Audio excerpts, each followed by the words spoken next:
নবীজি সাল্লাল্লাহু আলাইহি ওয়াসাল্লামের স্ত্রী মা খাদিজা রাদিয়াল্লাহু তাআলা আনহা, তিনি কবরকে, খাদিজা রাদিয়াল্লাহু তাআলা আনহাকে নবীজি কবরের ভয় দেখিয়েছিলেন।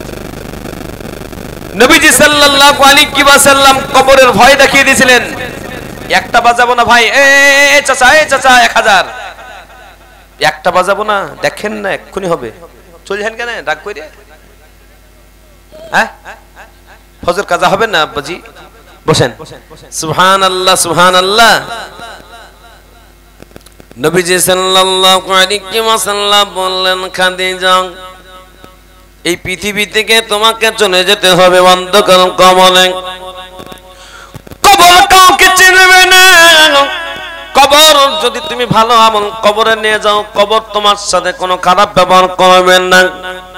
মা খাদিজা রাদিয়াল্লাহু তাআলা আনহাকে বলেছিলেন, খাদিজা ও খাদিজা, কবরটা বড় অন্ধকারের ঘর, নীলার নিস্তব্ধ জায়গা, যে ঘরের কোনো জানালা নাই, দরজা নাই, ওই কবরে একদিন ঘুমিয়ে যেতে হবে। খাদিজা কবরকে স্মরণ করে ভালো আমল করবে। মা খাদিজা রাদিয়াল্লাহু তাআলা যেদিন থেকে রাসূলের কাছে এই কবরের খবর শুনেছিলেন, ইয়া বাবারা, বিশ্ব নবীর স্ত্রী খাদিজা রাদিয়াল্লাহু তাআলা আনহা তিনি মাঝে মাঝে বেহুশ হয়ে যেতে। আজকে মুসলমান বেহুশ হয় না, কবরের কথা শুনে না, কবরের কথা স্মরণ করে না। কত ভাইকে, কত বোনকে, কত পাড়া প্রতিবেশীকে কবর রেখে চলে আসে। কবরস্থানে যাওয়ার পর অনেক মানুষ আছে গল্প করে না জোরে বলুন। আপনাদের এলাকায় মনে হয় করে না নাকি? করে। কবরস্থানে গিয়েও জমি জায়গার গল্প করে, কবর নিয়ে চিন্তা ভাবনা করে না। মা খাদিজা রাদিয়াল্লাহু তাআলা কে ছিলেন?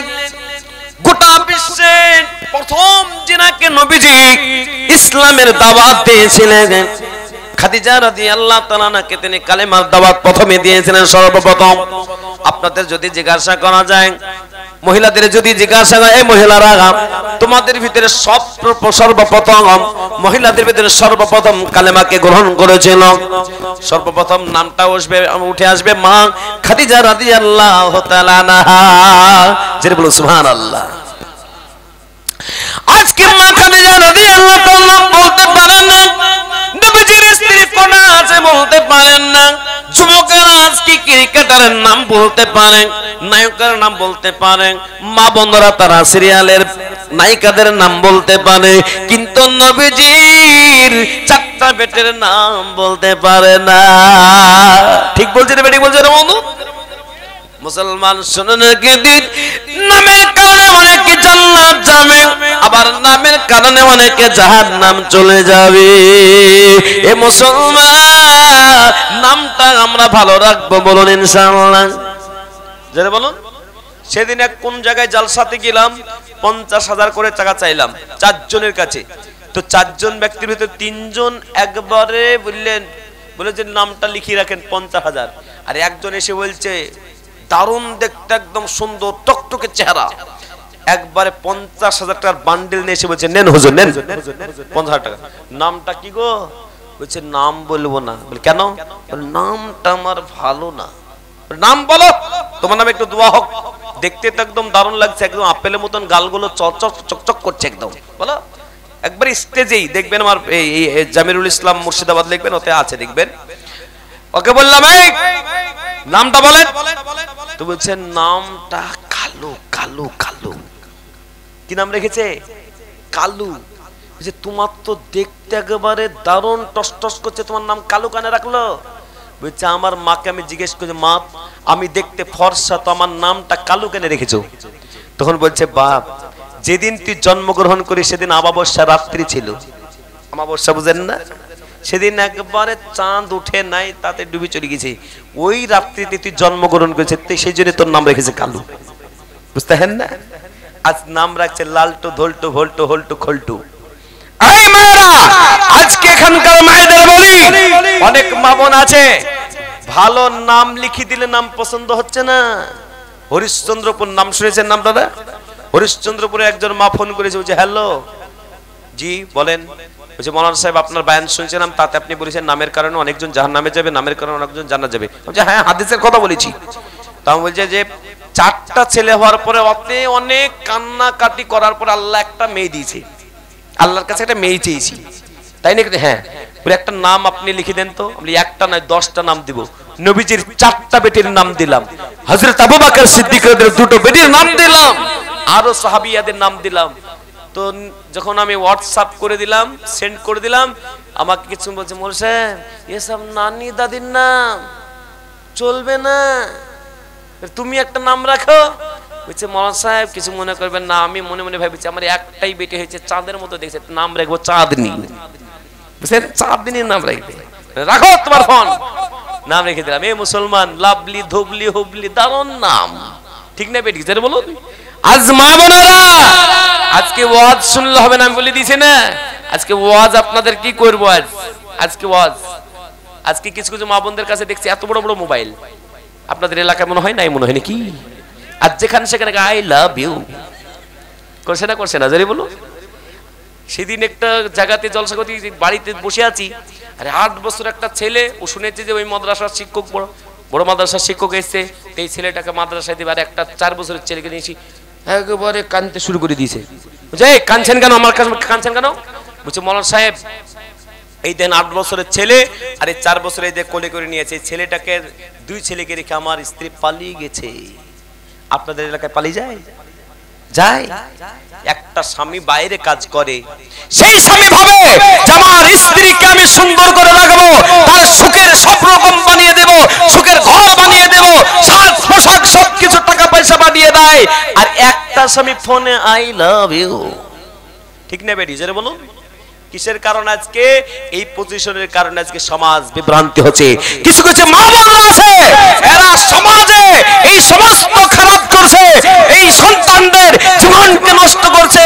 ভাবা যায় যে সন্তানকে 10 মাস 10 দিন পেটে ধারণ করলো, এমন সন্তান 4 বছরের সন্তানকে রেখে চলে গেল, বাচ্চাটা মা মা করে কাঁদছে, মায়া দয়া হয় না, শয়তানের পাল্লায় পড়ে শয়তানের রাস্তা ধরে, ঠিক না বেটি? যারা বলুন। তার কারণ কি আমি আপনাদের বলবো, আমার ভাইরা, আমি আপনাদেরকে বলবো। নবীজি সাল্লাল্লাহু আলাইহি ওয়াসাল্লাম বলেছেন, মহিলারা যদি 4টা কাজ করে ওরা জান্নাতে যাবে। কটা কাজ? জোরে বলুন, জোরসে বলুন, কটা কাজ? 4টা কাজের ভিতরে প্রথম নম্বর কাজ হলো পর্দা।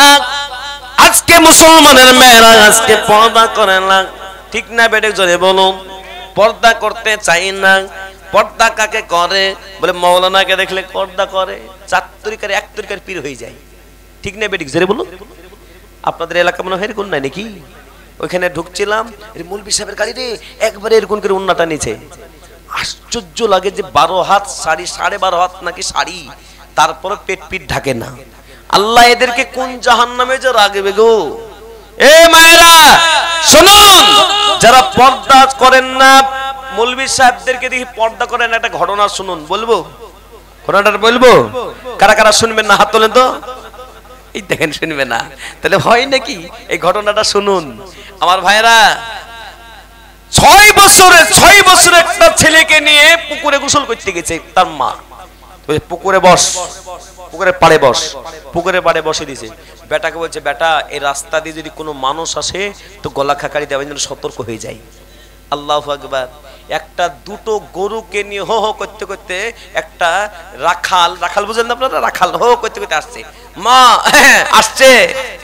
মা এরকম করে পুকুর থেকে দেখছে যে বাবা একটা রাখাল 2টো গরু নিয়ে আসছে, গলা খাকারি দিতে মানা করেছে, মানুষ না আসলে বলেছে। উপরে এসে বেটাকে এক চড়, মা তুমি মারছো কেন? যে ওটা মানুষ নাকি, ওটা রাখাল। যে ঠিক আছে মা, তুমি গোসল করো। এবার পাড়ে বসে আছে, কি বললেন, দেখছে একটা গাধা চলে আসছে, গাধা। আচ্ছা গাধাটা কটা পা হয় জোরে বলুন? 4টা। কে বলছে 3টা গো? জীবনে গাধা দেখেনি। গাধা মাথা নিচু করে হাঁটে। এবার ছেলেটা ভাবছে, 6 বছরের শিশুরা ভাবছে যে এইটাই মনে হয় মানুষ হতে পারে। ছোট ছেলে তো পেকে লাল হয়ে গেছে, বুঝতে পারলেন? মা আসছে, আরে আসছে যখন বলছে, বললেন কাপড় খুলে গোসল করছিল, জাত গেল বলে এইরকম করে কাপড় নিয়ে বলছে, দেখছে উপরে তাকে যে গাধা যাচ্ছে। বেটাকে উপরে এসে 2 চড়, বলছে মা মারছো কেন? এটা গাধা জানিস না, চার পায়ে গাধা। বলছে মা দু পায়ে তো আমি আগেই দেখেছিলাম, চার পায়ে যদি মানুষ হয় তাই বললাম, বুঝলেন না? চুপচাপ বস। আমি গোসল করতে নামলাম, গোসল করতে নেমেছে, সুবহানাল্লাহ। এবার ধরেন বেটা বসে আছে, আর মৌলবি সাহেবরা কিন্তু ওই রাস্তা দিয়ে যাওয়া আসা করে। মৌলবি সাহেব যদি জোরে মোটরসাইকেল চালাই, গাড়ি চালাই, সাইকেল চালাই। আর আমি একটা জায়গাতে ইমামতি করতাম, জানেন, প্রথম আমি ইমামতি করতাম, মাদ্রাসায় পড়তাম, ইমামও ছিলাম। এখন জালসা করার জন্য ইমামতি ছেড়ে দিয়ে শুধু মাদ্রাসায় আছি। এবার ইমামতি কখনো কখনো 2 মিনিট বাকি আছে, জোরে সাইকেল চালিয়ে যাচ্ছি, তো একটা লোক বলছে মৌলবি সাহেব আজকে মনে হয় বেশি খাওয়া দাওয়া হয়েছে না? খুব খাওয়া দাওয়া মনে হয় বেশি হয়েছে, টাইম কম তাই জোরে যাচ্ছি। পরের দিনে বলছে জোরে যখন যাচ্ছি লোকে বলছে খাওয়া দাওয়া বেশি, তো আসতে যাবো, আস্তে আস্তে যাচ্ছি, তো আবার বলছে মৌলবি সাহেব আজকে মনে হয় কিছু খাননি মনে হয় নাকি। সালা মৌলবি সাহেবরা জোরে চললো দোষ, আর আস্তে চললো দোষ, এরা যাবে কোথায় গো? এরকম লোক আছে না? বলে না, বলে না, জোরে বলুন। এ আমার ভাইয়েরা, কিন্তু মৌলবি সাহেব দেখলে 4 তরিকার 1 তরিকার পীর হয়ে যায় মা বোনরা, ঠিক না বেঠিক? জোরে বলুন। এবার মৌলবি সাহেব আসছে দুপাই, ছেলেটা ভাবছে দুপাই তো আমি আগেই দেখেছি, এই দুপাইকে যদি দেখায় তো মা এসে 4 চড় মারবে, 2 চড় তো খাওয়াই আছে, বুঝলেন না? মৌলবি সাহেবরা কিন্তু খারাপ জিনিস কিছু দেখতে পেলে কি পড়ে বলুন? আস্তাগফিরুল্লাহ। কি পড়ে যারা বলুন? আস্তাগফিরুল্লাহ। এবার মৌলবি সাহেব পান একটা মুখে ঢুকেছে 300 দরজা দিয়ে, একবারে প্যাডেল করতে করতে করতে পুকুরে পাড়ে আসতে, একবারে ওর মা গোসল করছে, ওদিকে চোখ পড়ে গেছে, আস্তাগফিরুল্লাহ জোরে পড়ে সাইকেল চড়ে চড়ে চলে গেছে। ওর মা বলছে জাত গেল, একবারে কাপড়টি জড়িয়ে ধরে দেখছে মৌলবি চলে গেছে। আল্লাহ, মৌলবি দেখে নিল আজকে উপরে সেই বেচাকে 4 চড়, বুঝতে হেন না? মা তুই মারলা কেন? যাই, এটাই তো মানুষ, মুখে দাড়ি, মাথায় টুপি, পরনে জুব্বা, এটাই তো মানুষ। বল তার নেই কেমনে? হ্যাঁ মুসলমান। আজকে মৌলবি সাহেবদেরকে দেখে পর্দা, আর গ্রামে যদি একটা হকার চলে আসে, ভাবি দারুণ না চলে এসেছে, লাও, একবারে 4-5টা মেয়ে ছিল, একবারে লাও লাও লাও, একদম বাজার বসে গেল। এবার মেয়েগুলা বলছে ক টাকা দাম? বলছে আর কত দাম, তোমাদের কাছে কমেনি, 120 টাকা। আর মেয়েটা ফিক্রি হয়েছে, 120 টাকা হয়, 110 টাকা নিব, লাও লাও লাও ভাবি লাও। আর যখনই বললো ভাবি আর জানের ভাই, এই যে ভাই আর ভাবি হতে হতে দাও তোমার নাম্বার 973532, এই করতে করতে নাম্বার দিল। আর রাত্রে একবারে ঠান্ডা ঘরে গিয়ে ঠান্ডা মাথায় hello I love you, hello গেল, ঠিক না বেটিক? জোরে বললো। কিছু কিছু মা বোনরা হাসছে, ভাবছে যে মৌলবিটা বলছে কি, সঠিক কথা বলছে না বেটি কথা বলছে? জোরে বলুন। 1 নম্বর হলো পর্দা। পর্দা আজকে কিছু মা বোন আছে তারা পর্দা করে না। আমার ভাইয়েরা, যে সমস্ত মহিলারা পর্দার সাথে চলবে, এই মাটি তার জন্য মাগফিরাতের দোয়া করবে। যারা বেপরদা হয়ে চলবে, এই মাটি তাদের জন্য আপনার আল্লাহর কাছে বলবে, আল্লাহ বেপরদা নারী চলছে, আল্লাহ মাটি পর্যন্ত বদদোয়া করবে তার জন্য। আমার ভাইরা, এই জন্য আমাদের স্ত্রীদেরকে পর্দা করবো, জোরে বলি ইনশাআল্লাহ, জোরে বলি ইনশাআল্লাহ। বোরখা কিনে দেবো ইনশাআল্লাহ, কিনে দিবেন। আমার ভাইরা, আজকাল স্বামী স্ত্রী মিল মহব্বত নাই। আজকে স্বামী স্ত্রীকে সালাম দেয় না, স্ত্রীকে সালাম দেয় না। আজকে থেকে স্ত্রীকে সালাম দিবেন, দেখবেন যদি আপনাদের ভিতরে মাঝে মাঝে ঝগড়া হতো, ওটাও আল্লাহ পাক দূর করে একটা স্বামী স্ত্রীর ভিতরে ভালোবাসা জন্মিয়ে দিবে। জোরে বলুন ইনশাআল্লাহ, জোরে বলুন ইনশাআল্লাহ। আমার সাথে ঘটে যাওয়া কথা বলছি। কালিয়াচকের একটা মেয়েটা এসে বলছে মৌলবি সাহেব আপনি কি তাবিজ দেন? আমি কে বলেছে তাবিজ দিই? আমি তো তাবিজ কিছু দিই না, আমি কিছু ট্যাবলেট দিই, অ্যান্টিবায়োটিক ট্যাবলেট দিই। বলে অ্যান্টিবায়োটিক ট্যাবলেট দেন তো তাবিজ দিবেন, একটু একটা দোয়া লিখে দেন। আমি বলে দোয়া মা কিচ্ছু দিব না, তোমাকে ট্যাবলেট দিচ্ছি। তোমার কি করতে এসছো বলো? বলছে আমার স্বামী মোটেই আমাকে ভালোবাসে না। তোমার স্বামী অবশ্যই ভালোবাসবে, তোমাকে 3টা কাজ করতে হবে। 1 নম্বর হলো তোমাকে পর্দা করতে হবে। এইরকম করে উন্নাটাকে আবার গুটি গুটি বলছে এরকম করলে হবে, এরকম করলে হয় বোরখা পরতে হবে, বাইরে গেলে বোরখা পরতে হবে।